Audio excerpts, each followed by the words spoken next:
everyone, welcome to RBG Let's Unravel, and today we are shooting our seventh episode of Design Dialogue. If you have not yet started watching this series, please go ahead in the description, find the links, and start watching it. It's been a great journey till here today, and we have had a very good conversations with designers who are working in industry. Today, I'll be talking with Dhwanil. We both have been working in industry for past 6 to 7 years now. We graduated together from MIT Institute of Design, Pune in 2014. And today, we'll get to know his journey, how he approached his design career. So let's meet my friend Dhwanil Chudkar. Hi Rishabh, thank you for inviting me to your channel. I'm already feeling excited about this. You're most welcome, Dhwanil. And so let's start. So our pet question is, so how was your journey in past 6 years? Where did you start? Where do you currently? So just take us through your design journey after MIT ID. So past 6.5 years has been quite interesting. I mean, it's filled with a lot of exciting stuff and some rare times disappointments as well, which I will tell you about it later. So to begin my journey, I mean, after post-graduation, I started my journey with a design consultancy. It was a multidisciplinary design firm. So when I joined, it was a small team of product designers, graphic designers, engineers, and business development team members. So since it was a small team, you get to interact with them and learn different aspects of their process. So Dhwanil, when you said that you got to work on different projects, so can you tell us on what all industries you worked, lighting, healthcare, like that? I got the opportunity to work with a lot of clients on multiple projects, from different industries like lighting industry, kitchen appliances, domestic appliances, FMCG, packaging design, lifestyle products and accessories. So I worked there for almost 3.5 years, and it was a proper design studio life, I would say, and it was super fun working with them. So, Dhwanil, you said you worked on packaging projects also. So, how does it differ from a product design project and a packaging project? So, as a product designer, what would be your role in doing a packaging? Because that solely fall into the court of a graphic designer. So, how do you collaborate with graphic designers to come up with a great packaging solutions? See, that's not always the case with a packaging design project. I mean, yes, at times the clients do approach with a ready-made packaging product with them, and they are looking for just the branding part for their product.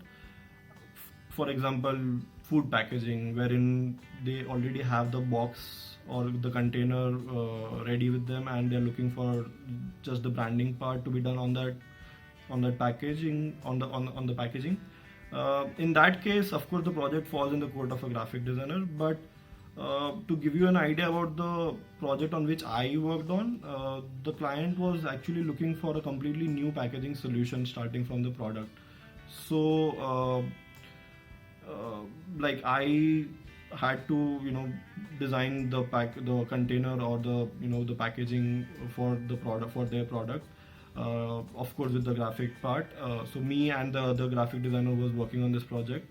We started the research part together. We went to the market to understand the competitors' work, competitors' products, to understand the form factor that they have used, the color palettes that they have. Sometimes the packaging we found was transparent. Sometimes it was an opaque packaging. So in such cases, you need to mutually agree as to what sort of an overall feel you want to give to the consumer, because at the end you want your product to be attractive and it should be picked up by the consumer, right? So yeah, I mean, coming to a point, product designer in this case needs to focus on the form factor, keeping the functional aspect in mind, and probably proceed further depending on the decisions taken as a team, and deliver the best packaging solution to the client. Great. So, Dhwanil, I think it would be the perfect start for any product designer to work in a consultancy so that he gets to know all different industries and their design processes and their design ideologies. For how many years did you work with that design consultancy?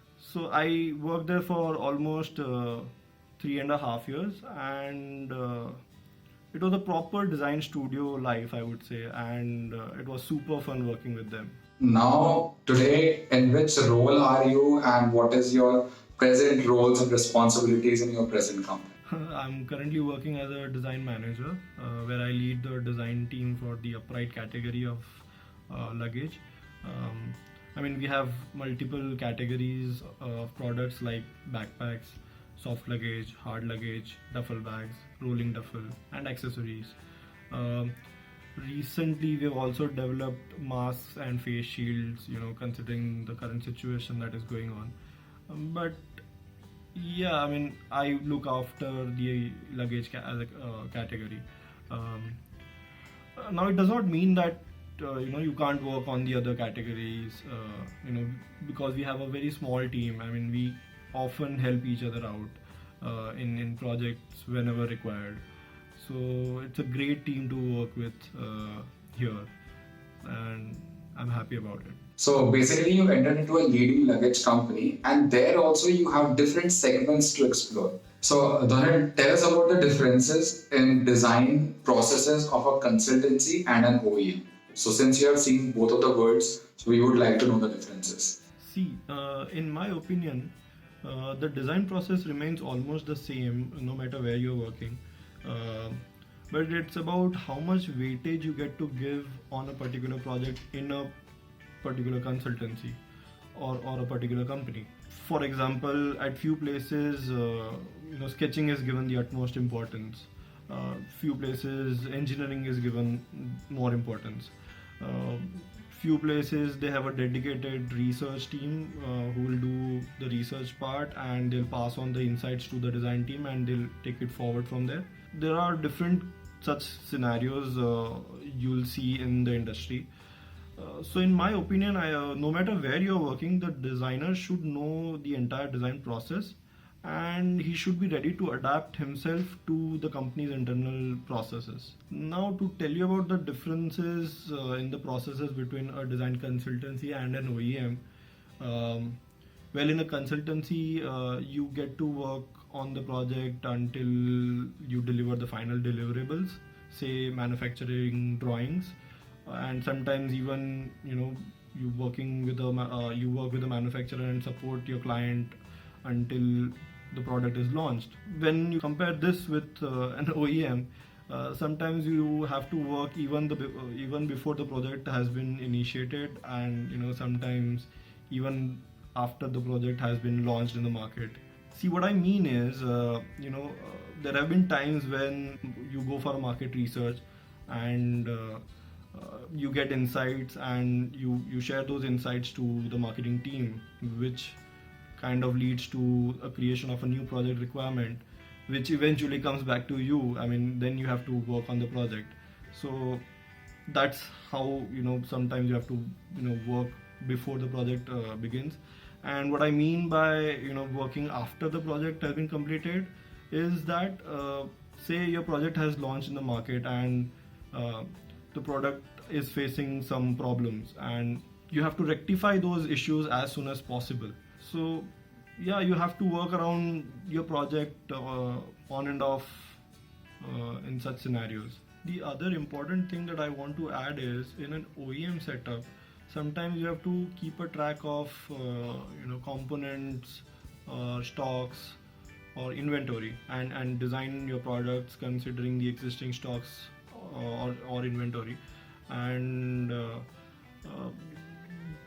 so the number of constraints are huge.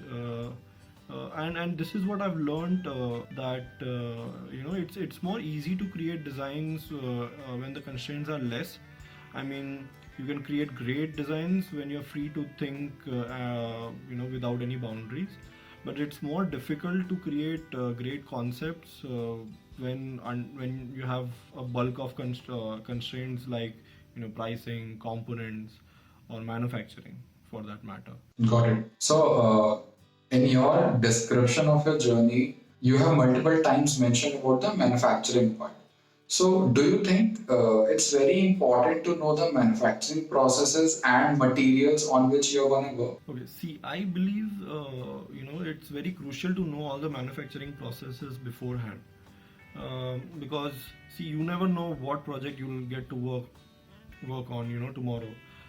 Say you are a freelancer or you are a consultancy startup, and a client approaches you with a project requirement of plastics which involves injection molding process, and you don't understand draft angles, tolerances, stress zones, molding process, etc.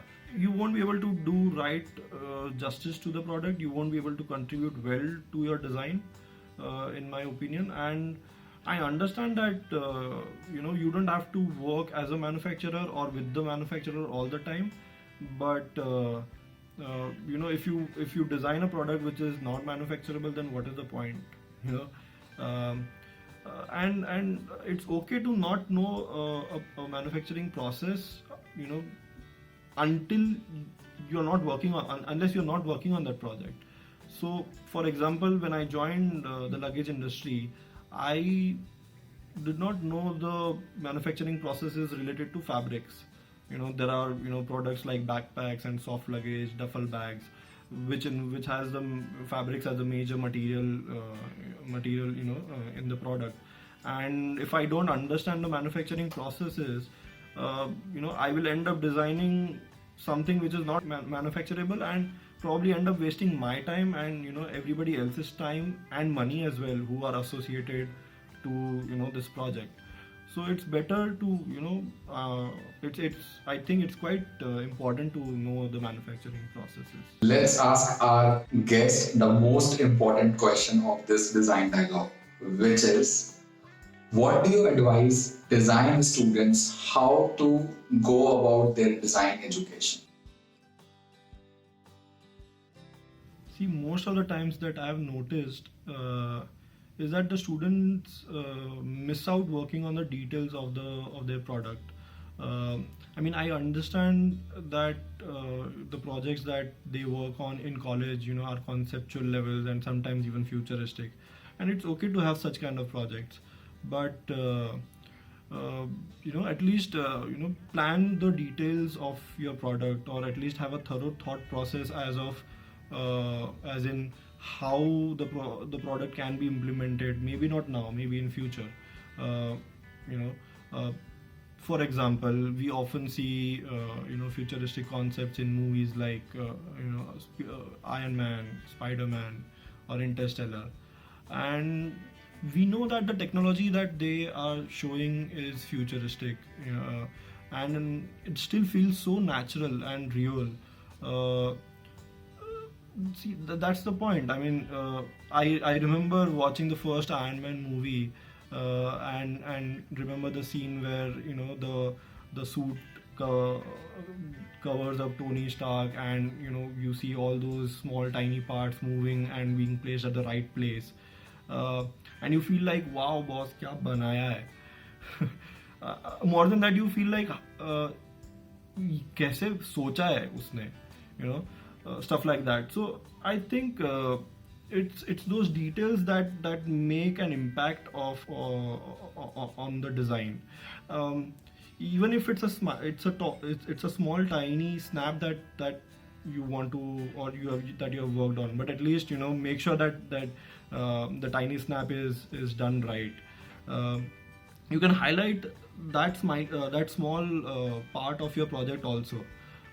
But please do highlight. I mean, I remember looking at a product portfolio once, wherein somebody had designed an electronic product wherein there was a container, and it was in an exploded view that he had shown.